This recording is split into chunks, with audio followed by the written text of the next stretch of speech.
Our story yesterday about the BBC blocking its podcasts from Google Assistant and Google Podcasts has got significant coverage from publications across the world. We also hear that French pubcaster Radio France have done something similar, though they've not yet responded to our questions. Journalist and futurist Ben Hammersley, who coined the word podcast, tweeted that, quote, "This seems to be insane."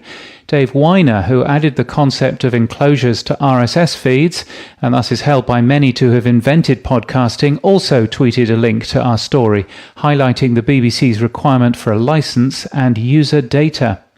Juleka Lantiga-Williams tweeted that the BBC are, quote, "setting a bad example and a dangerous precedent, especially for smaller producers like me." She carried on, "RSS feeds are the most democratic way to keep podcasts accessible and manageable." Francisco Izasquiza likens it to shooting yourself in the foot before going for a walk, though he doesn't think it's bad news for the industry as a whole.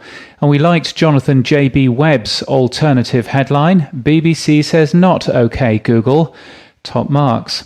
Meanwhile, the European Union's new copyright directive to be voted on this week could make it illegal for podcast apps to link to podcasts or anything more than a snippet of text without a license or a payment, and hard for podcast hosts to effectively operate without large fines for copyright infringement and a filter for uploads. It's all good news today, isn't it? In other news, Stream Guys have announced support for RAD across their platform. RAD is NPR's podcast analytics technology. Podnews itself already tags our podcasts with RAD tags. Language learning company Babbel has signed Voxnest as the exclusive distribution partner for Babbel's first US-based podcast, Multilinguish. Apple has released iOS 12.2, which displays episode numbers more clearly in the Apple Podcasts app.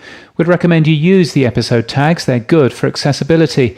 Meanwhile, Apple announced a lot of things yesterday, including a new credit card, bizarrely, and a Netflix imitation.